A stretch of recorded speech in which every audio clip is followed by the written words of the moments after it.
Hola, soy Manuel Hernández, soy licenciado en biología, licenciado en psicología y el creador del modelo Parcube.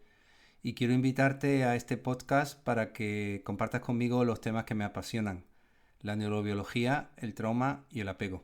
Bienvenidos.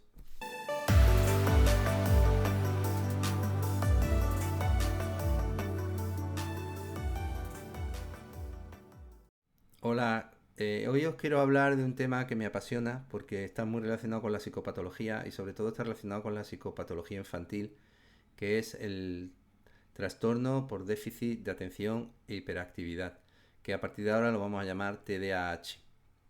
El TDAH es un trastorno que se da principalmente en niños y que supone que el niño no puede prestar atención, principalmente en temas escolares, pero también en temas de la casa, con pocos problemas de memoria, y que también tiene hiperactividad. Si no existiera esa hiperactividad, entonces solamente tendríamos lo que llamamos un trastorno de atención. Pero nosotros lo vamos a llamar de las dos maneras.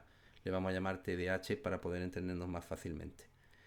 En mi opinión, el TDAH tiene tanto un origen biológico, genético, como un origen ambiental. ¿Qué quiere decir esto? Yo soy biólogo, soy psicólogo y detesto cuando alguien hace un reduccionismo puramente biológico y lo reduce todo a lo genético o a los neurotransmisores, o cuando se hace solo un análisis ambiental y todo se reduce pues a la historia de vida o a la cultura. Creo que los dos factores son muy importantes, creo que los dos factores influyen y creo que en el TDAH los dos factores son importantes. ¿Por qué? Porque nosotros hay una cosa que llamamos genética, que es cuando yo estudié la carrera, en el año 90 la terminé, del siglo pasado, hace ya mucho, a mí me explicaban que un gen expresaba una proteína. Esto significaba que había una relación directa entre el gen y la proteína que se creaba. Y por lo tanto sobre el comportamiento, la conducta. Se gastaron muchos millones de dólares en analizar los genes de las personas, y cuando sacaron el mapa genético se creyó que ya cuando naciéramos, incluso en el útero materno, se podía ver el análisis genético y podríamos saber pues, si una persona iba a ser esquizofrénica o una persona iba a tener TDAH o iba a ser obesa. Pero ¿qué ocurrió? Que posteriormente siguieron las investigaciones y se toparon con lo que se llamó la epigenética. ¿Qué es la epigenética? De la que hablaré en otro podcast. La epigenética es como el medio ambiente o las circunstancias que vamos viviendo pueden modificar cómo se expresan nuestros genes. Esto va en función de que hay una sustancia que se llama metilo que se pone encima de un gen y evitaría que ese gen se expresara. Por lo tanto, sabemos que a día de hoy los genes, la genética, va a influir de forma importante en lo que va a ocurrir a lo largo de nuestra vida, pues en muchos aspectos, tanto físicos como psicológicos, pero no es totalmente determinante. Esto puede variar por las variables ambientales. ¿Qué significa esto? Significa que un niño que tenga TDAH puede ser porque tenga una base genética, sin duda, pero también muy influenciado por cosas que pueden ocurrir a su alrededor. Dentro del TDAH ahora estamos viendo que también se está poniendo de moda lo que se llama altas capacidades, y también lo que hay muchas personas que son adultos que ahora se está poniendo de moda el TDAH para adultos. ¿Qué ocurre? En mi opinión, el TDAH viene determinado como un mecanismo de regulación fallido del cerebro. Me explico. Porque un niño no tiene voluntad para tener un TDAH. Esto ocurre de forma natural.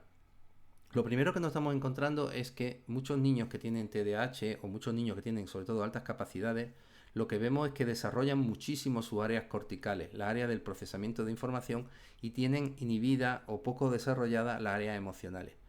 Hay que tener en cuenta que uno de los factores principales para desarrollar la personalidad y para poder desarrollar la parte social que todos necesitamos está en el juego. El juego es lo que nos permite a nosotros regularnos y aprender cómo nos vamos a relacionar con los demás. Pero no solo a nosotros, a todos los mamíferos. Si nosotros vemos dos perros peleándose, pues un perro se pone arriba y otro se pone abajo cuando juegan, y después se intercambian. ¿Por qué? Porque están aprendiendo lo que van a necesitar luego cuando sean adolescentes para poder reproducirse o para poder cazar. Y voy a llevar esto a los niños ahora. Si los niños están mucho tiempo en el colegio, están mucho tiempo haciendo actividades extraescolares, los padres les presionan mucho para que estudien y están todo el día con máquinas, con videojuegos, con teléfonos móviles, con tablets, y no juegan, la parte emocional del cerebro no se va a desarrollar y por tanto se va a hiperdesarrollar la parte cognitiva del cerebro. Van a ser niños viejos, niños muy responsables, pero con muy poca base emocional. Y por lo tanto, En muchos casos van a ser niños de altas capacidades a nivel cognitivo, pero muy pocas capacidades a nivel emocional. Esto me recuerda cuando yo estuve en Bolivia y entré a las minas de Potosí y había niños que empujaban carromatos llenos de piedra y tenían las piernas muy pequeñitas, pero los brazos y los hombros enormes. Eran niños que se habían desarrollado de una forma anómala debido al esfuerzo que tenían que hacer, que obviamente su cuerpo con la edad que tenían no estaba preparado. Pues igual le ocurre al cerebro de estos niños. Por lo tanto, uno de los factores principales sería esa parte ambiental, pero también hay otro factor que influiría mucho, que serían los factores ambientales de tipo traumas, pérdidas, divorcio de los padres, problemas en casa. ¿Por qué? Porque el sistema del niño está preparado para tener una relación de apego sana con sus cuidadores. Pero si hay alerta, si hay miedo, todo el esfuerzo del cerebro no se va a ir a poner en estudiar o en concentrarse o en sacar buenas notas. Se va a ir a lo contrario, se va a ir a dispersarse, se va a crear un mundo imaginario, se va a crear amigos imaginarios, va a pensar que tiene la culpa, va a sentir mucha vergüenza, va a pasar mucho tiempo fuera de sí porque la realidad que está viviendo no le gusta. Por lo tanto, podemos ver que tendríamos dos estrategias opuestas en este tipo de niños que en situaciones en las cuales las condiciones no son las deseables, ¿no? A, podríamos tener niños que hiperactivan sus áreas corticales y por lo tanto serían niños de altas capacidades, o B, podríamos tener niños que hacen todo lo contrario, que se dispersan mucho, que están siempre hiperactivos, que están nerviosos. ¿Por qué ocurre esto? Porque en primer caso los niños van a desarrollar, como he dicho, sus áreas corticales, pero en el segundo lo que van a desarrollar más van a ser sus áreas emocionales. ¿Qué ocurre cuando estos niños desarrollan más sus áreas emocionales? Que van a estar más hiperactivados, bien en una línea de que nosotros decimos del nervio simpático, que es un nervio que produce lucha y huida, van a estar siempre inquietos, moviéndose, tocando cosas, o bien van a estar más en la parte del parasimpático y van a estar excesivamente en su mundo, lo que comúnmente llamamos disociado. Es decir, no van a hablar, van a estar con problemas para poder asimilar conceptos, conocimientos y demás. Por todo esto, digo que sería un error separar lo que está ocurriendo a nivel ambiental del trastorno del TDAH, tanto como sería una barbaridad decir que la genética no tiene ninguna influencia. ¿Qué ocurre? De que dentro de la psicología tenemos diferentes corrientes y una de las formas de estudiar la psicología es la neuropsicología. La neuropsicología estudia principalmente la zona frontal del cerebro, lo que conocemos como el cerebro ejecutivo, y está muy centrado en tareas, es decir, en rendimiento, en capacidad de respuesta, en capacidad de concentración, en capacidad de atención. Pero la neuropsicología se centra en este área y en muchísimos casos obvian la parte emocional. No es así en todos los casos, pero sí en muchos casos que no se tiene en cuenta lo que está ocurriendo en la casa del niño, en su vida personal, en cómo se relaciona con el mundo.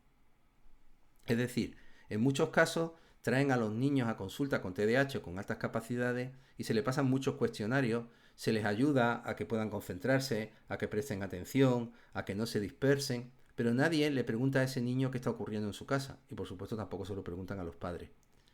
Y claro, entonces estaríamos trabajando solo con un aspecto del problema, que sería ese aspecto que sería más del procesamiento de la información, que es muy necesario, que no digo que no sea importante, lo es, pero que tiene que ir complementario con entender qué variables ambientales o emocionales están dándose en la vida de ese niño. Porque en mi opinión, en mi modelo Parcube, el TDAH en muchos casos o las altas capacidades es un mecanismo de adaptación para poder regularse en ambientes que no serían los más adecuados para el niño. Con esto no quiero culpar ni muchísimo menos a los padres. Yo soy padre y he hecho muchas cosas mal y algunas bien. Los padres obviamente quieren que sus hijos estudien, quieren que sus hijos tengan un futuro, quieren que aprendan inglés, quieren que tengan, que sepan desenvolverse en el mundo y quieren darle esas herramientas. Pero muchas veces no nos damos cuenta de que nos enfocamos mucho en darles herramientas que son de tipo de rendimiento cognitivo o escolar y no le estamos dando la base emocional que necesitan. Que se da, ¿cómo? A través del juego, a través del lenguaje, a través de hacer cosas juntos, se dan jugando con otros niños. Por lo tanto, cuando hay un TDAH, y esto lo digo mucho también a los profesores y a los orientadores escolares, tenemos que evaluar si está habiendo algún tipo de problema también en casa. Porque entonces eso también requiere una intervención para que el niño pueda centrar su energía no en sobrevivir, sino en vivir. ¿Qué tipo de situaciones puede haber? Pues puede haber divorcio, puede haber peleas en casa, puede haber sobreexigencia de los padres, puede haber muertes, pérdidas, puede incluso haber un vecino que sea tu mejor amigo y que se vaya. Es decir, en muchos casos el TDAH podría ser, por ejemplo, una depresión, que los niños también se deprimen. O puede ser un mecanismo de hiperactividad para no sentir la sensación de vacío. Por lo tanto, creo que el modelo de abordaje del TDAH y de altas capacidades tiene que ir en dos líneas. En una línea cognitiva, pero también tiene que ir en una línea de entender qué le está ocurriendo a ese niño en su ambiente, por lo tanto, en una línea emocional.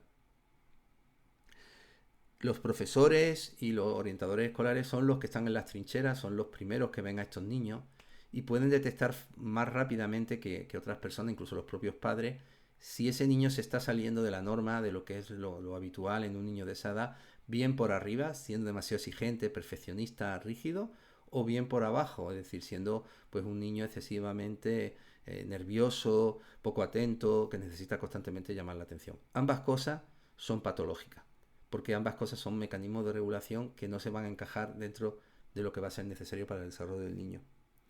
Y quiero terminar haciendo un pequeño alegato sobre la medicación que se le da a estos niños con TDAH. La medicación que se está dando ahora mismo, el nombre comercial suele ser Ritalin o Concerta, hay alguno más, y son metilfenilalidos, son anfetaminas. Es decir, se le está dando anfetamina a niños de 7, 8, 9 años porque tienen un trastorno de hiperactividad o tienen un trastorno de atención. Y esto, en mi opinión, no digo que en todos los casos no deba hacerse, yo no soy médico, no soy psiquiatra, pero hay que valorar muy bien qué estamos haciendo, porque esa medicación que le estamos dando a esos niños va a tener unas consecuencias. Insisto, le estamos dando anfetamina, que sí, que tienen un efecto paradójico en los niños, que los niños a veces son muy nerviosos, se calman más, y otras veces los niños que son muy tranquilos pues se activan.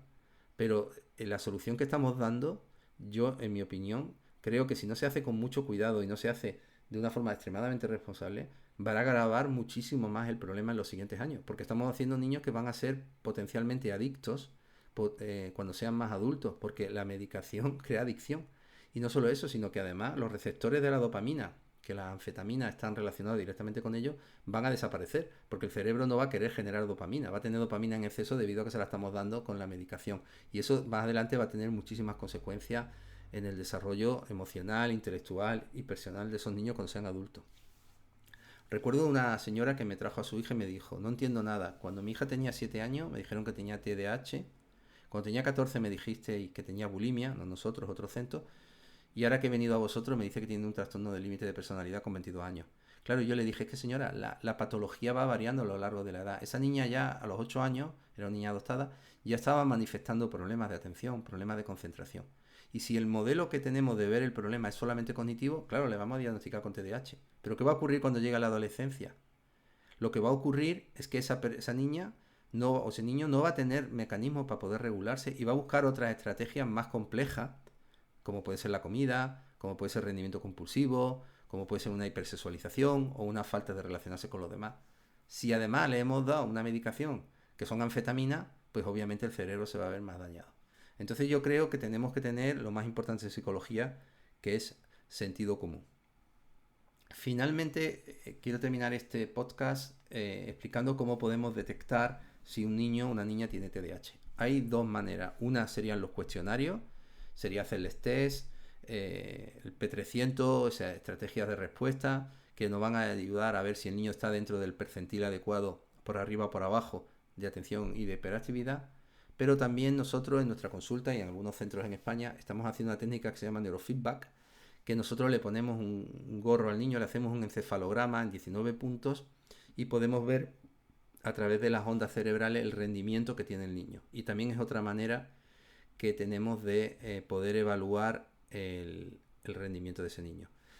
Perdón, el neurofeedback es el tratamiento que hacemos para los niños, lo que nosotros hacemos cuando lo medimos en un encefalograma cuantitativo. Pero básicamente lo que vamos a hacer es ver qué tipo de ondas tiene, qué zonas se ven afectadas y eso nos explicaría qué tipo de TDAH va a tener el niño.